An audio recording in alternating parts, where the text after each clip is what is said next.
ममता बनर्जी ने आज चुनाव आयोग पे सवाल खड़े कर दिए हैं और कहा है कि जो शुभेंदु अधिकारी है वो झूठ से और गलत तरीक़ों से अपना चुनाव जीते हैं।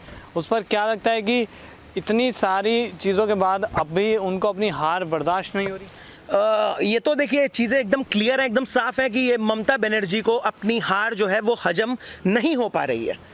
अगर इनको इतनी ही ज़्यादा तकलीफ़ है, इतनी ही ज़्यादा दिक्कत है, आप इनका रवैया देखिए, इनका तरीका देखिए। वहाँ की जनता को लगातार ये दीदी भ्रमित करे जा रही हैं। अच्छा, भ्रमित किया तो किया, और अब ये चुनाव आयोग पे सवाल कर रही हैं, वो सवाल खड़े कर रही हैं। कभी ये इंडियन आर्मी पे सवाल करती हैं, कभी ये लोग हमारे सिस्टम पे सवाल खड़े करती हैं, कभी ये सीबीआई पे सवाल खड़े करेंगी। आप देखिए यहाँ पे पूरे बंगाल में चल क्या रहा है। पहली चीज़ जो आपने बोला पवन भाई, इनको इनकी हार हजम नहीं हो रही है। और दूसरी चीज़ ये कि अगर इतनी ही परेशानी है चुनाव आयोग से, अगर इतनी ही परेशानी है हमारे सिस्टम से, और अगर आपको इलेक्शन कमीशन पे विश्वास नहीं है तो कोई बात नहीं, आप फिर से आप इस्तीफा दीजिए ना। मैं तो सीधे सीधे कहता हूं, आप अपने मुख्यमंत्री पद से इस्तीफा दीजिए। उसके बाद में इस्तीफा देने के बाद में आप फिर से चुनाव की डिमांड करिए। अगर इनको इतनी ही ज़्यादा घोटालेबाजी लग रही है तो इस्तीफा क्यों नहीं दे देती है? मैं तो सीधे सीधे सवाल खड़ा करता हूं। लेकिन अगर चुनाव आयोग ने गड़बड़ की होती है, चुनाव आयोग की तरफ से कोई गड़बड़ हुई होती तो ये बहुमत कैसे पा गए? इनको बहुमत कैसे मिल गया? देखिए, मैं क्लियर करना चाहता हूं, बहुत से लोग ऐसे हैं हमारे इंडिया में जो ईवीएम पे उंगली उठाते हैं और वो लोग कहते हैं कि बैलेट पेपर से चुनाव कराया जाए। अगर इतनी ही गलत है ईवीएम तो फिर राजस्थान में कांग्रेस की गवर्नमेंट कैसे बनी? ये वेस्ट बंगाल में टीएमसी कैसे जीती?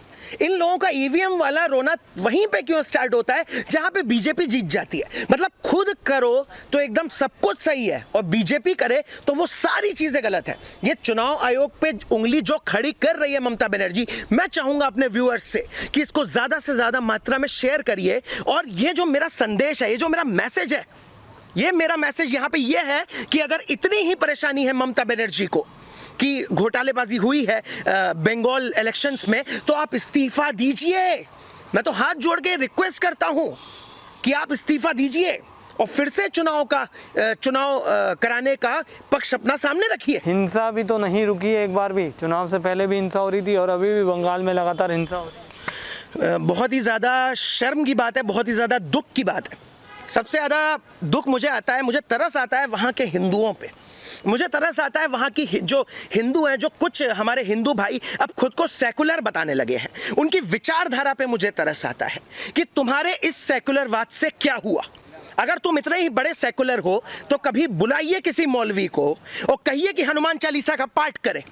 बुलाइए किसी मौलवी को, मौलाना जी को, और बोलिए कि हनुमान चालीसा का पाठ करे। कर देंगे तो बात की बात है। लेकिन हिंदुओं में सबसे बड़ी कमी है कि मज़ारों पे चले जाएंगे, दरगाह पे चले जाएंगे, चादर चढ़ा के आ जाएंगे। लेकिन मजाल हो जो उनका कोई एक मौलवी, तिलक तो दूर की बात है, कहीं मंदिर के सामने हाथ तक जोड़ ले, मजाल हो। इन लोगों को ये बात क्यों समझ में नहीं आ रही है कि आप और कुछ नहीं, सिर्फ और सिर्फ काफिर है और कुछ भी नहीं है उनकी नजरों में। मैं आप लोगों को देखिए क्लियर शब्दों में एकदम बहुत ही ज्यादा क्लियर करना चाहता हूं कि ये ममता बनर्जी, ये वही औरत है जो खुद को ब्राह्मण बताने का ढोंग करती है। अरे मुझे तो ऐसा लगता है कि ये खुद रोहिंग्या मुसलमानों के साथ में शामिल होकर, ये खुद अपना धर्म ईमान बेचकर एकदम इस देश की सबसे बड़ी गद्दार औरत है ये ममता बनर्जी। मुझे तो ऐसा लगता है वहां पे जितने हिंदुओं के साथ में जो गलत हरकतें हुई हैं, वहां पे जो एमएलए पद का चुनाव लड़े थे, जो बीजेपी से कैंडिडेट्स थे, आप सोचिए जब वो डर गए इलेक्शन के बाद में, हारने के बाद में, जब वो डर गए, वो एकदम मतलब आप ऐसे कह लीजिए कि अंडरग्राउंड हो गए डर के मारे, तो नॉर्मल जनता, जो नॉर्मल कार्यकर्ता होता है, उन लोगों का क्या हाल हुआ होगा? वहां से कितने लोगों ने पलायन किया, जो आसाम के लिए निकले, कुछ लोग इधर उधर झारखंड के लिए, उड़ीसा के लिए, राइट लेफ्ट सबने पलायन स्टार्ट कर दिया। लेकिन इस पलायन में भी मैं हिंदुओं की गलती मानता हूं। अरे तुमने कल कश्मीर छोड़ा था, आज बंगाल छोड़ रहे हो, कल को तुम केरला छोड़ दोगे। धीरे धीरे करके क्या ये हिंदुस्तान, अपनी पवित्र भूमि ही त्याग दोगे क्या? है, मैं सवाल करता हूं। ये जो और देखिए, एक तो बहुत ही ज़्यादा सिंपल सी बात है कि कल का जो गद्दार हिंदू था आज का वो गैर हिंदू है, और आज का जो गद्दार हिंदू होगा वो कल का गैर हिंदू होगा।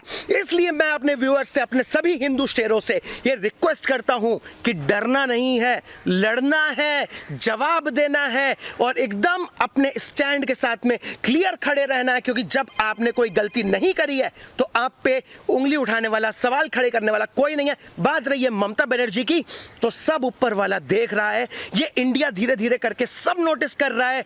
इसको इसका जवाब उचित समय पे सही एकदम तरीके से इसी की भाषा में इसको मिल जाएगा। तो अभी आपको लगता है कि जिस तरीके से ममता बनर्जी तो हैं ही है, साथ में अभिषेक बनर्जी जो इनके भतीजे हैं, उनका भी एक मसला सामने आया है जिसमें कि उन्हों को किसी ने थप्पड़ मारा था जिसका आज मृत्यु हो गई है, जिसके लिए परिवार कह रहा है कि वो मृत्यु नहीं, हत्या है। देखिए, वो तो सीधी सीधी बात है। अभी तो मैं सीधे सीधे पहली चीज़ तो श्रद्धांजलि देता हूँ उनको जिनकी आज मृत्यु हुई है, और ये तो सीधा सीधा मर्डर है। मेरे तो मतलब मैं क्या बोलूँ, ये ममता बनर्जी, आप ये समझिए, जो अपने वोट बैंक के चक्कर में रोहिंग्या मुसलमानों को इंडिया में घुसा सकती है, जो महिला वोट बैंक के चक्कर में शरणार्थियों को हमेशा के लिए मतलब एकदम नकली वोटर आईडी उनकी बनवा सकती है, सब नकली आधार कार्ड उनके बनवा सकती है, तो उसके लिए ये मर्डर करवाना, ये रेप करवाना, बलात्कार करवाना, मंदिर तोड़वाना कोई बड़ी बात नहीं है। अरे शर्म खाओ ममता बनर्जी, शर्म खाओ। और थोड़ा सा ये टीएमसी वाले, ये जितने भी गुंडे, इनको तो चुल्लू भर पानी में डूब मर जाना चाहिए। अरे तुम हिंदुओं के नाम पे कलंक, तुम इंसान के नाम पे कलंक, तुम हर चीज में देशभक्त के नाम पे कलंक। अरे इतनी ही परेशानी है अगर हमारे हिंदुस्तान से, तो जाइए आप बांग्लादेश में रहिए ना। ममता बनर्जी को तो यहाँ का सीएम नहीं होना था, वेस्ट बंगाल का। इनके लिए, दीदी के लिए तो और ऊंचा पद होना चाहिए था। इनको तो बांग्लादेश का प्राइम मिनिस्टर होना चाहिए था ममता बनर्जी को। अरे आपको तो दीदी ये बंगाल का सीएम नहीं, बांग्लादेश का प्राइम मिनिस्टर होना चाहिए था। और उसके बाद भी अगर ये धोखे से बांग्लादेश की प्राइम मिनिस्टर बन गई होती तो ये तो उनमें से आई ये महिला कि ये बंगाल पे कब्जा करने की कोशिश करती और ये इधर का भी पूरा हिंदुस्तान लेके खा जाती, जो ऑलरेडी इसने अपना जो ईस्ट एरिया है इंडिया का, इसने विकलांग कर ही रखा है धीरे धीरे करके, एकदम जैसे कांग्रेस स्टेट्स में होता है, चाहे वो राजस्थान हो, चाहे वो महाराष्ट्र हो। एक तरीके से ये दीमक की तरह ये लोग जो हैं ये ऐसे खाए जा रहे हैं, पूरे भारत को ये लोग चाटे जा रहे हैं। इससे पहले कि सारी चीज़ें हद से पार हो जाए, मैं चाहता हूं सुप्रीम कोर्ट से और जो वहां के राज्यपाल हैं राजदीप धनखड़ जी, मैं चाहता हूं कि सर प्लीज आप लोग को स्ट्रिक्ट एक्शन लीजिए, क्योंकि यहाँ पे बात सिर्फ हिंदुत्व की नहीं है, यहाँ पे हिंदुत्व के साथ साथ बात देश की है। यहाँ पे बात है जानों की, लाखों जानों की। जो गद्दारी करे इस देश के साथ उसको हटाओ, भारत के गद्दारों को गोली मारो सालों को। यही मेरा नारा था शुरू से लेकर आज तक, आज भी यही नारा है और हमेशा यही स्टैंड मेरा, मैं क्लियर लिए रहूंगा। और मैं तो ये जानता हूं कि अगर हमारे भाई सब एक हो गए तो किसी की औकात नहीं है जो कोई कुछ मतलब एक बाल विवाह का कर दे। वहां तो इतने 150 लोगों से आप बता रहे हो डेथ हो गई, बहुत ही ज़्यादा शर्मिंदगी है, मुझे बहुत दुख है। और चलिए इन सारी चीज़ों से ये भी साफ हो गया है कि जो ममता बनर्जी हैं वो एक हिंदूवादी ना होकर बल्कि एक जिहादी सोच वाली महिला